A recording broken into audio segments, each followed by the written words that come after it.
നമസ്കാരം. നെയ്യാറ്റിൻകരയിൽ അമ്മയും അച്ഛനും മകനും വിഷം ഉള്ളിൽ ചെന്ന് മരിച്ച നിലയിൽ കണ്ടെത്തിയിട്ടുണ്ട്. നെയ്യാറ്റിൻകര തൊഴുക്കൽ കുട്ടപ്പന ക്ഷേത്രത്തിന് സമീപം മണിലാല്, ഭാര്യ സ്മിത, മകൻ അഭിലാൽ എന്നിവരാണ് മരിച്ചത്. മകൻ അഭിലാലിന് 22 വയസ്സാണ്, ഭാര്യ സ്മിതയ്ക്ക് 45 വയസ്സും മണിലാലിന് 52 വയസ്സുമാണ്. കടബാധ്യതയാണ് മരണത്തിന് കാരണമെന്നാണ് സൂചന. ഇന്നലെ രാത്രി 10:30യോടെയാണ് സംഭവം നടന്നത്. കുടുംബസമേതം ജീവനൊടുക്കാൻ പോവുകയാണെന്ന് മണിലാൽ ചില ബന്ധുക്കളെ ഫോണിൽ വിളിച്ച് പറഞ്ഞിട്ടുണ്ടായിരുന്നു.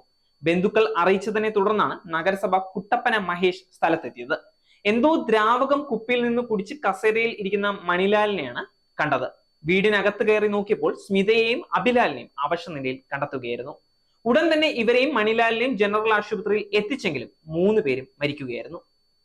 സ്മിത എഴുതിയത് എന്ന് കരുതുന്ന ആത്മഹത്യാക്കുറിപ്പ് പോലീസ് കണ്ടെത്തിയിട്ടുണ്ട്. കടബാധ്യതയാണ് മരണത്തിന് കാരണം എന്നാണ് ആത്മഹത്യാക്കുറിപ്പിലെ പരാമർശം. തമിഴ്നാട്ടിൽ റിയൽ എസ്റ്റേറ്റ് ബിസിനസിനെ പലരിൽ നിന്നും കടം വാങ്ങി 9 ലക്ഷം കൈമാറിയിട്ടുണ്ടായിരുന്നു. പണം തിരികെ ലഭിച്ചില്ല.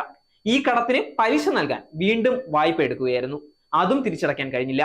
സാമ്പത്തികമായി തകർന്നതിനാൽ മരിക്കുന്നുവെന്നാണ് കുറിപ്പിലുള്ളത്. നേരിന്റെ വാർത്തകൾ നിങ്ങളുടെ വിരൽത്തുമ്പിൽ എത്താനായി സാക് ന്യൂസ് ചാനൽ സബ്സ്ക്രൈബ് ചെയ്തും ഷെയർ ചെയ്തും ഒരു ശരിയായ മാധ്യമ നിലപാടിന് നിൽക്കാൻ ഞങ്ങൾ നിങ്ങളെ ക്ഷണിക്കുന്നു.